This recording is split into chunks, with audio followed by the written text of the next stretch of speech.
साल 1991 दिन था 6 जुलाई का। देश की इकोनॉमिक कैपिटल मुंबई एयरपोर्ट पर एक चार्टर प्लेन खड़ा था।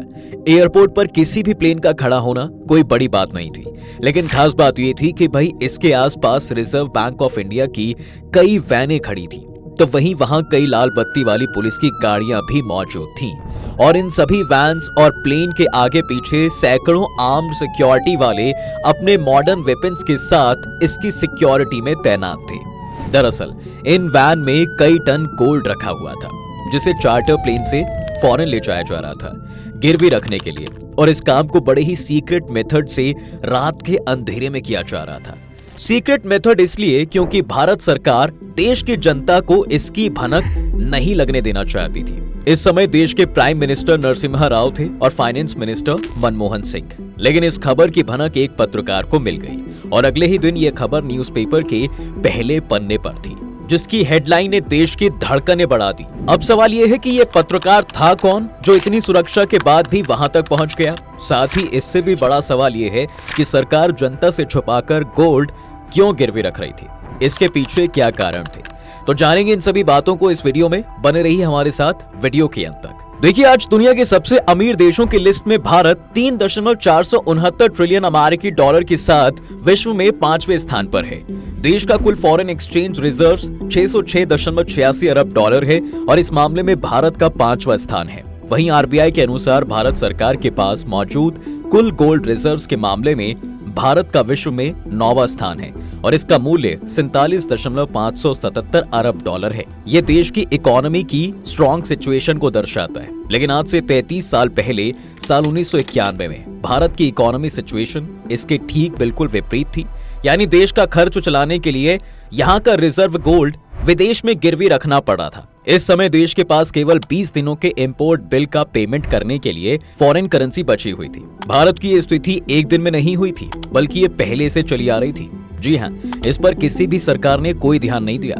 अब सवाल ये है कि भाई फॉरेन करेंसी स्टोर क्या है? तो फॉरेन करेंसी स्टोर किसी भी कंट्री के पास जमा वो मनी है जिसका उपयोग वो फॉरेन में अपनी परचेज के पेमेंट के लिए करता है। कहीं तो किसी भी कंट्री में मौजूद उसका फॉरेन करेंसी स्टोर उसकी इकोनॉमिक कंडीशन को शो करता है। इसमें कमी आने से फॉरेन के लिए किए जाने वाले पेमेंट में दिक्कत आती है, जिससे इकोनॉमी खराब होती है। इसका ताजा उदाहरण है पाकिस्तान और श्रीलंका की हालत।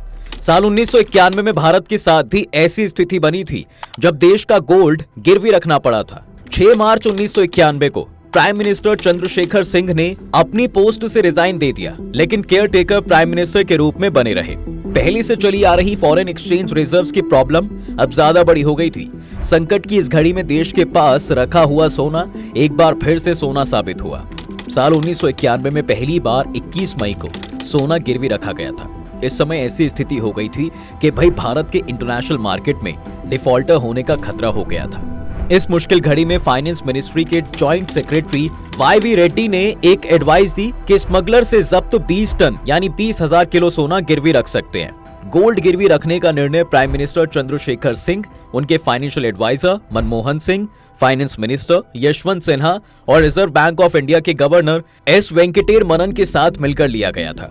सोना गिरवी रखने के डॉक्यूमेंट पर फाइनेंशियल मिनिस्टर यशवंत सिन्हा ने पटना में हस्ताक्षर किए थे। इस सोने को 21 मई से 31 मई 1991 के बीच स्विट्जरलैंड के यूबीएस बैंक में गुप्त रूप से गिरवी रखा गया था। इस सोने से देश को 200 मिलियन डॉलर यानी 20 करोड़ डॉलर मिले थे। दरअसल ये गोल्ड गिरवी नहीं रखा गया था, बल्कि इसे बेचा गया था, लेकिन रीपर्चेज ऑप्शन के साथ। इसके बाद लगा कि सब ठीक हो जाएगा, लेकिन वैसा कुछ नहीं हुआ। मार्च 1991 में इलेक्शन कमीशन ने देश में लोकसभा की 3 चरणों में वोट करने का फैसला किया। अब 20 मई को जब पहले चरण की वोटिंग हो गई, तो इसके अगले ही दिन यानी 21 मई को तमिलनाडु के श्री पेरमदूर में एक हमले में भारत के पूर्व प्राइम मिनिस्टर राजीव गांधी की हत्या हो गई। फिर 15 दिन के लिए इलेक्शन को टाल दिया गया। बाद में ये वोट 12 जून और 15 जून को हुए, जिसके बाद काउंटिंग हुई और रिजल्ट की घोषणा कर दी गई। कांग्रेस पार्टी को सबसे ज्यादा यानी 232 सीटें मिली।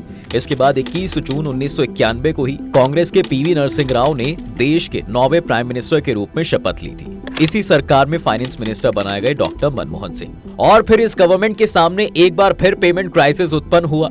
अब ये वर्षों, महीनों या फिर हफ्तों के बजाय डेली सर्वाइवल पर आ गई।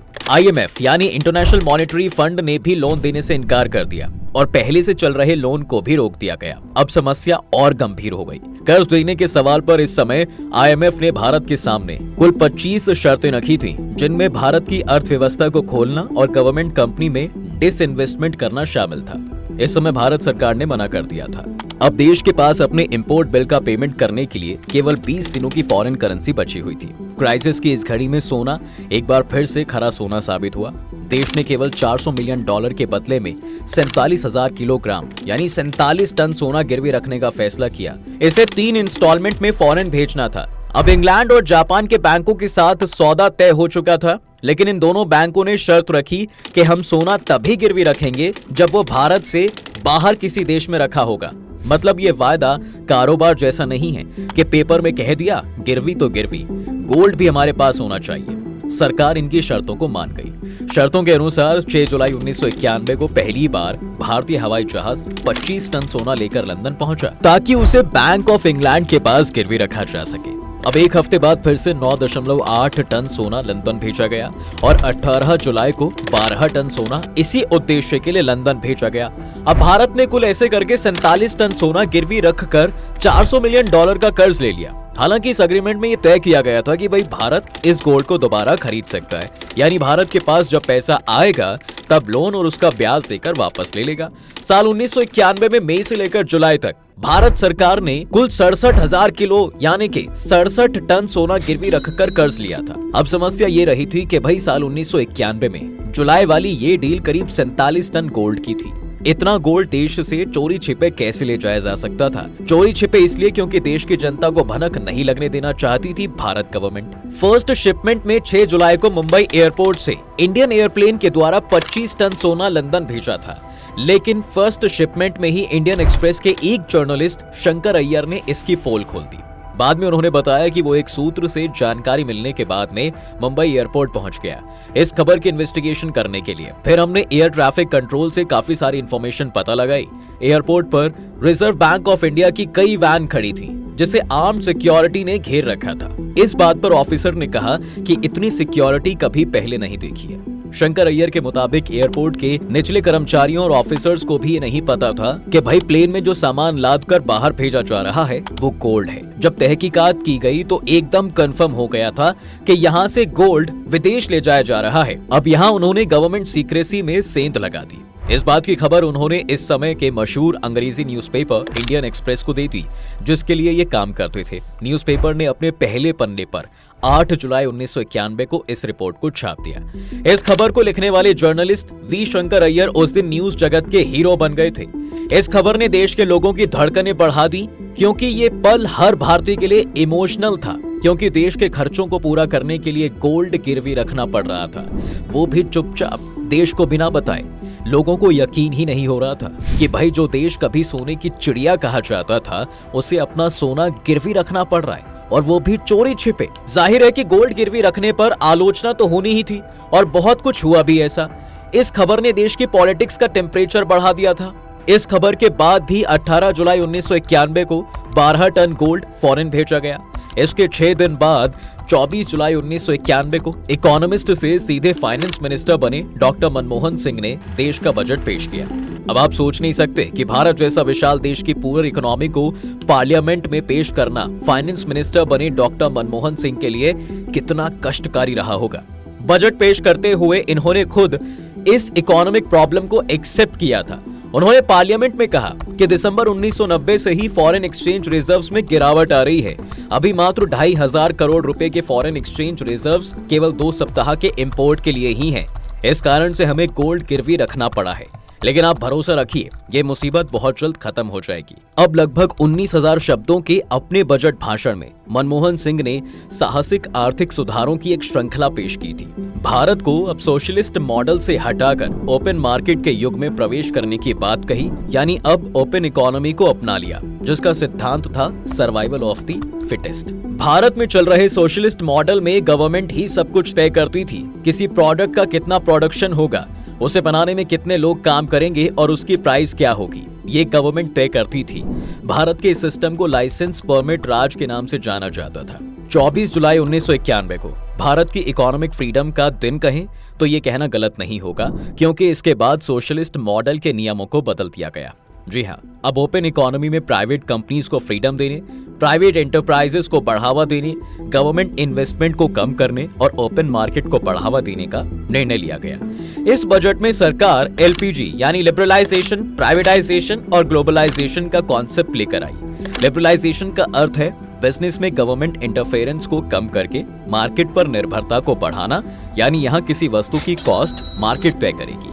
प्राइवेटाइजेशन का अर्थ है पब्लिकली ओन्ड कंपनी में गवर्नमेंट की पार्टनरशिप को कम करना और उसे प्राइवेट कंपनी को बेचना। और ग्लोबलाइजेशन का अर्थ है दो देशों के बीच मौजूद इकोनॉमी की दूरी को खत्म करना, यानी बिजनेस में आपसी पार्टनरशिप बढ़ाना।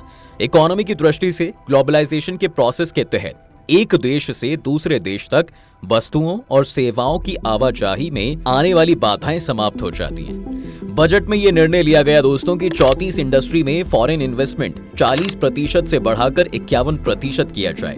मनी इन्वेस्टमेंट करने वाली फॉरेन कंपनी के पास इंडस्ट्री के मैनेजमेंट को कंट्रोल करने की पावर होनी चाहिए। 18 इंडस्ट्री को छोड़कर बाकी सभी इंडस्ट्रीज में लाइसेंसिंग का नियम खत्म कर दिया गया। इस बजट ने इंपोर्ट एक्सपोर्ट पॉलिसी में बदलाव किया।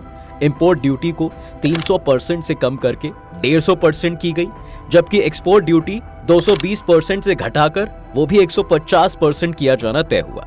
अब इस बजट के अंत में डॉक्टर मनमोहन सिंह ने पार्लियामेंट को संबोधित करते हुए ये कहा था कि इस कठिन और लंबी यात्रा के दौरान हमें जिन कठिनाइयों का सामना करना पड़ेगा, मैं उन्हें कम करके नहीं आंकना चाहता हूं, लेकिन इतिहास गवाह है कि पीवी नरसिम्हा राव और डॉक्टर मनमोहन सिंह मजबूत और सधे कदमों से इस यात्रा पर आगे बढ़े और नए भारत की नींव रखी, जिसकी इमारत आज बुलंदी पर खड़ी है।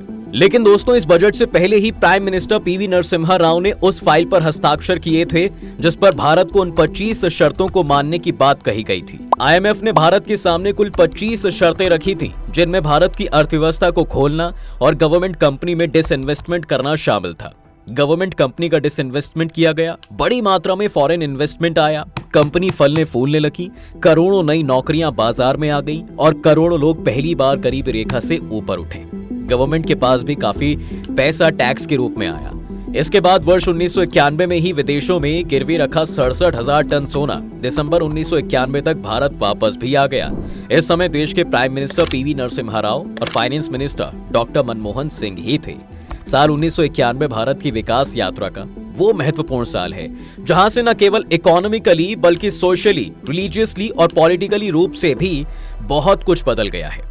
तब से अब तक इंडियन इकोनॉमी ने एक बड़ी छलांग लगाई है। खैर, हम बात सोने की कर रहे हैं तो देखिए हम कहां से कहां पहुंच गए हैं। कभी सोना गिरवी रखने वाली कांग्रेस सरकार ने 2009 में 200 टन सोना खरीदा और इसके बाद हमारे देश का स्वर्ण भंडार और मजबूत हो गया। आज की ये जानकारी आपको कैसी लगी, हमें नीचे कमेंट सेक्शन में जरूर बताएं।